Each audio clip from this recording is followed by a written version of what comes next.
Hello అండి. అందరికీ నమస్కారం. అందరూ ఎలా ఉన్నారు? మనం వైశాఖ మాసంలో వచ్చేటువంటి పర్వదినాల యొక్క విశేషాల గురించి చెప్పుకుంటూ ఉన్నాం గదా! దాంట్లో భాగంగా అసలు ఇది వైశాఖ మాసం అనే గాదు. ప్రతి నెల ఏకాదశి తిథులనేవి ప్రతి నెలలో గూడా 2 వస్తాయని శుక్లపక్షంలో ఒకటి, బహుళపక్షంలో ఒకటి చెప్పుకుంటూ ఉన్నాం గదా! ఒక్కొక్క ఏకాదశికి ఒక్కొక్క విశిష్టత ఉంది. ఒక్కొక్క ఏకాదశికి ఒక్కొక్క పేరుందని చెప్పుకుంటున్నాం గదా! దాంట్లో భాగంగానే ఈ వైశాఖ మాసంలో బహుళపక్షంలో అంటే కృష్ణపక్షంలో అమావాస్య ముందరొచ్చేటువంటి ఏకాదశిని ఏమని పిలుస్తారంటే అపరా ఏకాదశి అని పిలుస్తారండి. ఏమని పిలుస్తారంటే అపరా ఏకాదశి. వైశాఖ మాసంలో కృష్ణపక్షంలో వచ్చేటువంటి ఏకాదశి పేరేందంటే అపరా ఏకాదశి. అంటే ఏకాదశి చాలా పవిత్రమైనది. అందులో వైశాఖ మాసం అంటే మాధవ మాసం. శ్రీ మహావిష్ణువుకి చాలా ప్రీతికరమైనటువంటి మాసం కాబట్టి ఈ మాసంలో వచ్చేటువంటి 2 ఏకాదశులు కూడా అత్యంత పవిత్రమైనవి మరియు విశిష్టమైనవి కూడా అన్నమాట. ఇంకా కూడా ఎవరైనా సరే ఈ ఏకాదశి రోజున ఉపవాసం ఎలా ఉండాలి ఇవన్నీ మనం ప్రతిసారి చెప్పుకుంటూనే ఉన్నాం కదండి. మీకు తెలిసినవే కదా.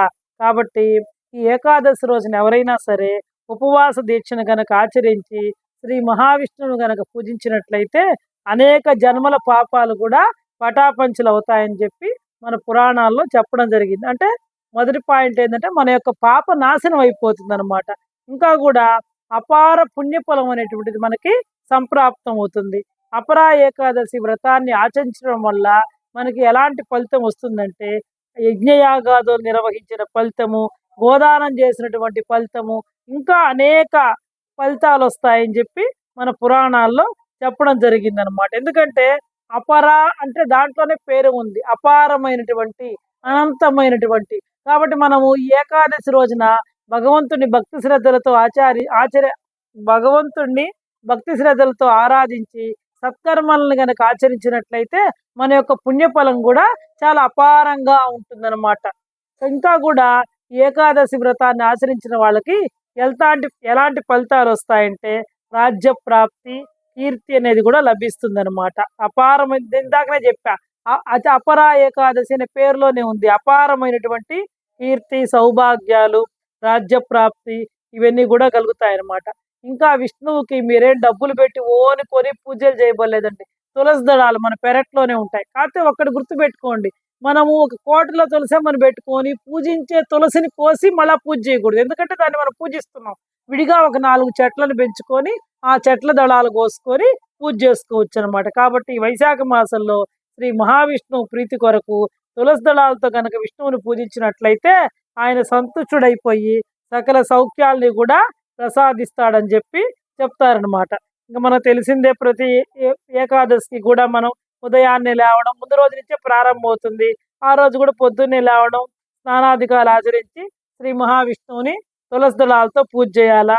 ఇంకా విష్ణు సహస్రనామ పారాయణం, స్తోత్రాలు, ఇంకా మనకి ఏ స్తోత్రాలు వస్తే భగవద్గీత, నారాయణీయం. మేము నారాయణీయం నేర్చుకుంటున్నాం కదండి.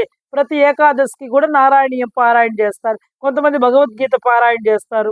ఇంకా ఉపవాస వ్రతాన్ని ఆచరించి మనకు శక్తి ఉంటే రాత్రికి కూడా జాగరణ చేయడం మంచిది. మనకు అవన్నీ ఏం లేవనుకోండి, ఏ శక్తి లేదు, ఏం చేయలేమనుకోండి, దగ్గరలో ఉండేటువంటి విష్ణుమూర్తి యొక్క ఆలయాన్ని దర్శించడం, లేదా స్వామివారికి ఏదైనా మన శక్తి కొద్దీ నైవేద్యం సమర్పించడం, లేదా ఒక బీదవాళ్ళకి అన్నదానం, వస్త్రదానం, అందులో వైశాఖ మాసం కదా, ఇంకా ఛత్రదానం, ఇవన్నీ మనకు ఎప్పుడు చెప్పుకుంటున్నవి. ఏ దానమైనా మనకి ఏ శలివేంద్రాలను ఏర్పాటు చేయడం, ఇలాంటివన్నీ కూడా ఏవైనా సరే చేయొచ్చు అనమాట. ఇంకా ఏకాదశి వ్రతాన్ని ఆచరించడం ద్వారా మనకి ఇంకా భక్తి, జ్ఞాన, వైరాగ్యాలు కూడా పెంపొందుతాయన్నమాట. ఏకాదశి వ్రతాన్ని కనుక ఆచరించినట్లయితే ఇంకా మనకి భక్తి, జ్ఞాన, వైరాగ్యాలు కూడా పెంపొందిస్తాయన్నమాట. అయితే ఏకాదశికి సంబంధించి ఒక చిన్న పురాణ గాథ కూడా ఉందండి. అదేంటి అంటే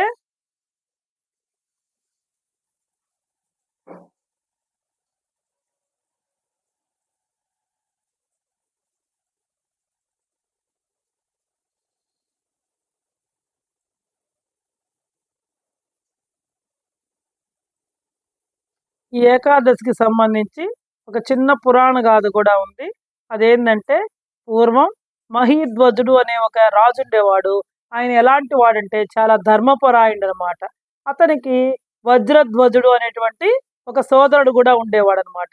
కానీ ఇతడు ఎంత ధర్మపరాయణుడో అతని తమ్ముడైనటువంటి వజ్రధ్వజుడు మాత్రం ఎలాంటి వాడంటే క్రూరుడు, పాపాత్ముడు అనమాట. ఇంకా ఆయన ఏం చేశాడంటే వాళ్ళ యొక్క అన్న పైన కోపంతోటి వజ్రధ్వజుడు తన అన్న పైన కోపంతోటి ఒకరోజు ఏం చేశాడంటే వాళ్ళ అన్ననే చంపేసి అడవిలో ఒక అశ్వత్థ వృక్షం కింద పాతి పెట్టాడనమాట. అశ్వత్థ వృక్షం అంటే రావి చెట్టు అనమాట. ఆ రావి చెట్టు కింద పాతి పెట్టాడనమాట.